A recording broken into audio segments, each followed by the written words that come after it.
Halo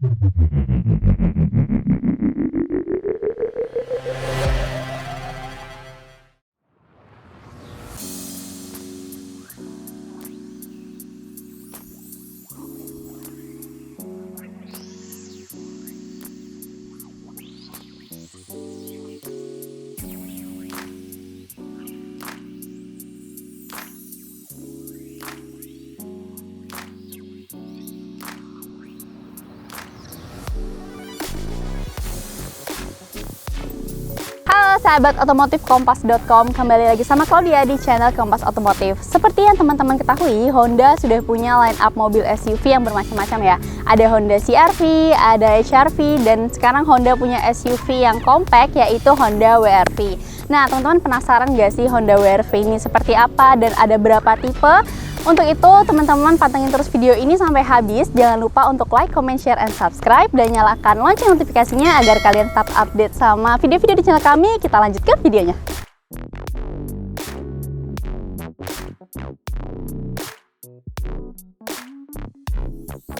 Oke teman-teman, mobilnya sudah di sebelah Claudia. Jadi yang ada di sebelah Claudia ini adalah WR-V yang tipe terendahnya, yaitu WR-V tipe E CVT. Jadi WR-V itu ada 3 tipe, yaitu yang ini yang terendah E CVT, terus juga ada yang RS dan RS plus Honda Sensing. Oke, untuk bagian depannya, kalau misalkan kita lihat dari tampilannya itu masih mirip-mirip sama yang RS ya. Kalau yang ini masih minim chrome-nya, kalau yang RS masih lumayan banyak dan masih lebih sporty juga. Untuk lampu depannya, yang di mobil tipe terendah ini masih halogen. Untuk fog lamp-nya sudah LED. Kalau misalkan di tipe RS, dia lampu depannya, lampu fog lamp-nya semuanya sudah LED. Jadi untuk overall bagian depan itu masih mirip dengan yang tipe RS. Bedanya RS terlihat jauh lebih sporty dan agak ada logo RS-nya di bagian sini.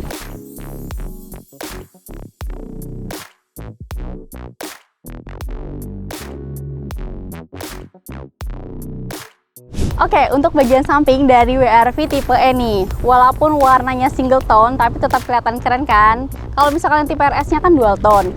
Walaupun yang ini single tone, tapi dari body cladding-nya ini warna hitam matte gini makin menambah kesan gagah dari si mobil ini ya. Jadi nggak kelihatan polos-polos banget lah ya. Terus kalau misalkan untuk bagian atas atapnya nih, mobil yang tipe E ini belum ada roof rail-nya. Kalau yang tipe RS-nya dia sudah ada roof rail-nya. Nah, kalau untuk bagian kaki-kakinya ini depan belakang sama, dia menggunakan ban Goodyear Efficient Grip. Untuk ukurannya sendiri 215 60 R16. Jadi untuk velgnya dia lebih kecil daripada yang tipe RS, cuman profil bannya dia lebih besar daripada yang tipe RS. Untuk velgnya juga beda nih, yang di tipe ini dia hanya satu warna atau single tone warna silver. Kalau misalkan di tipe RS dia udah dual tone, dia ada warna silver dan hitamnya. Sekarang kita lihat ke bagian belakangnya.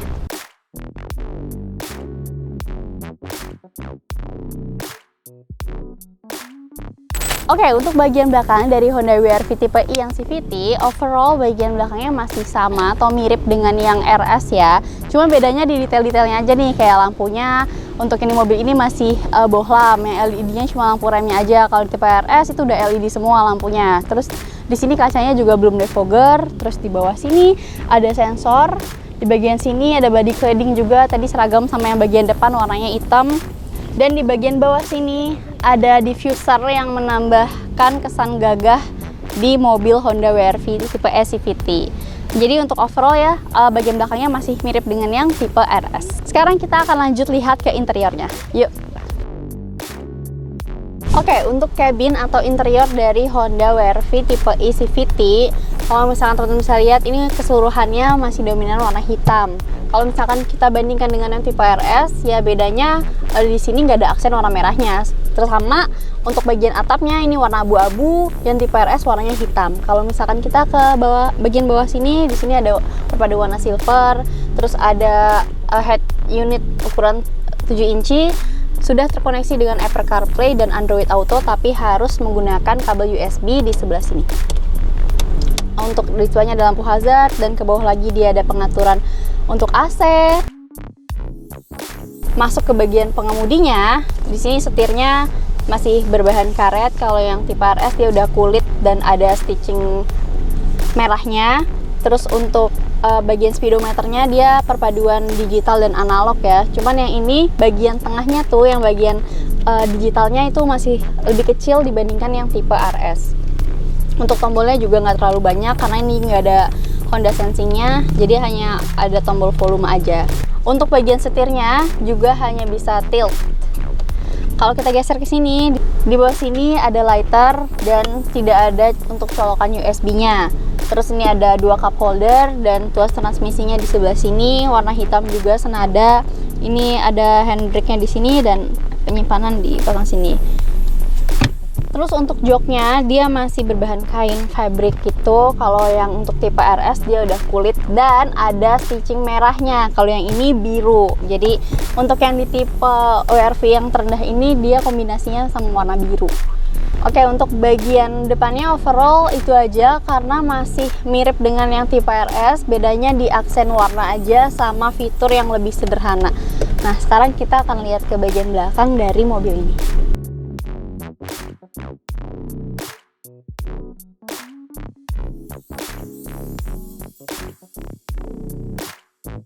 Untuk bagian belakang dari mobil WRV tipe E ini, aksen warnanya masih sama seperti yang bagian depan, dikombinasikan dengan warna hitam dan stitching biru di joknya. Terus untuk kantongnya juga cuma satu di sebelah kiri aja, yang di sebelah sini nggak ada kantongnya. Terus nggak ada colokan kabel USB di sini, hanya ada lighter di bawah sini. Dan untuk posisi duduknya ini cukup nyaman. Kalau dia tingginya 155 cm, pahanya juga nggak terlalu ngangkat. Bangku depannya sudah disetting untuk pengemudi ukuran 170, jadi untuk bagian kakinya sangat-sangat lapang dan headroomnya juga cukup luas. Terus untuk bagian kursinya ini tidak bisa direbah tegak, hanya bisa dilipat untuk menambah kelapangan dari bagian bagasi, dan dilipatnya itu bisa 60-40. Nah, jadi overall untuk bagian belakangnya nih sama ya, sama bagian depannya warnanya sama. Terus untuk yang tipe RS juga sama, hanya beda di bahan kulit dan aksen warna. Untuk bagian bagasinya juga sama, masih tetap lapang. Nah, daripada kita kelamaan, kita langsung aja test drive mobil ini.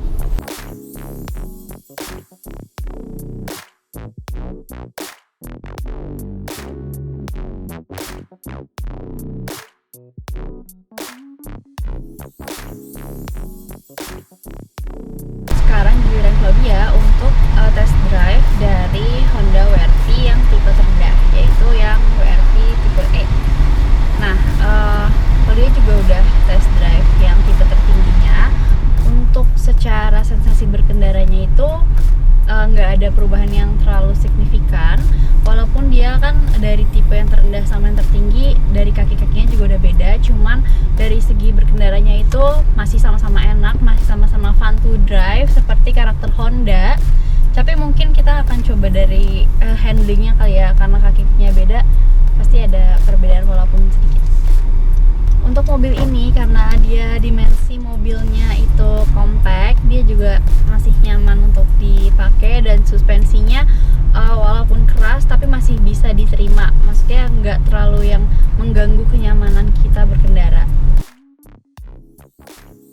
Secara visibilitas juga mobil ini cukup oke, cukup nyaman, kita ngelihatnya nggak terhalang pilar kanan kirinya. Terus juga untuk spion belakangnya ini juga kelihatan nggak terlalu besar tapi nggak terlalu kecil juga, jadi pas untuk spion belakangnya. Untuk gas dan remnya dia juga masih enak. Untuk gasnya juga dia responsifnya baik, untuk remnya dia cukup sensitif. Mungkin kalau untuk orang-orang yang belum terbiasa akan kaget karena remnya sensitif, tapi nggak terlalu mengganggu. Untuk urusan performanya, Honda WRV memiliki kapasitas mesin yang sama dengan Honda BRV dan HR-V, yakni 1500 cc e-VTEC DOHC yang bisa memproduksi tenaga hingga 119,2 TK pada 6.600 rpm dan torsinya di 145 Nm pada 4.300 rpm. Tenaganya disalurkan ke roda melalui CVT dengan teknologi G-Design Shift yang diklaim Honda memiliki performa akselerasi yang bertenaga dan efisiensi bahan bakar sebesar 4%. Nah, untuk pengetesan dari konsumsi bahan bakar nih, waktu itu sempat nyobain di WRV tipe tertinggi. Nah, kalau untuk tipe tertinggi itu pengetesan dilakukan pada sore hari di saat jalanan lenggang dan ada macetnya juga di jam sibuk, jam orang pulang kantor. Nah, WR-V itu mencatatkan 10,8 km per liter dengan kecepatan rata-rata 15 km per jam. Jadi nggak terlalu ada perbedaan yang cukup jauh antara tipe yang terendah dan yang tertinggi. Kalau misalkan untuk konsumsi bahan bakar yang di pengetesan luar kota, itu kita mengambil jarak minimalnya 100 km. Hasilnya WR-V mencatatkan 21,1 km per liter dengan kecepatan rata-rata 64 km per jam. Untuk mobil yang tipe terendahnya pun juga sudah CVT. Kalau misalkan untuk konsumsi bahan bakar mobil 1500 cc sendiri itu kan rata-rata ya bisa di 12 km per liter sampai 15-an ya. Jadi itu juga balik lagi tergantung dari pemakaian si pengendaranya juga gitu. Jadi kita nggak bisa memastikan untuk konsumsi, hanya ada perkiraan aja. Kayak kalau untuk sensasi mengemudinya, untuk fitur-fitur yang ada dalam sini itu cukup mudah untuk dijangkau karena ini fiturnya deket ya di sini. Untuk pengaturan AC-nya di sini, terus juga ini setirnya masih enak dipegang walaupun dia bahannya masih belum kulit seperti yang tipe tertinggi. Transmisinya ada di sebelah sini, juga masih mudah untuk dioperasikan. Posisi berkendaranya juga masih enak, bangkunya empuk, dan pengaturan kursinya masih manual ya. Jadi ada di samping kanan sini untuk rebah tegak dan untuk maju mundurnya di bawah. Terus setirnya masih tilt, ada di bawah sini masih tilt. Jadi untuk posisi berkendara itu cukup nyaman sekali. Untuk posisi duduknya jadi terbilang cukup nyaman, apalagi kan kalau dia nih tingginya di 155 cm. Jadi headroomnya masih luas, terus juga ini bangkunya nggak harus terlalu maju banget. Terus visibilitas ke depannya juga masih kelihatan. Ini ketinggian dari kursinya itu pas. Ditambah lagi kursinya itu bisa naik turun. Jadi semisal kalian merasa kependekan itu bisa dinaikin. Nah, kalau dia segini udah pas.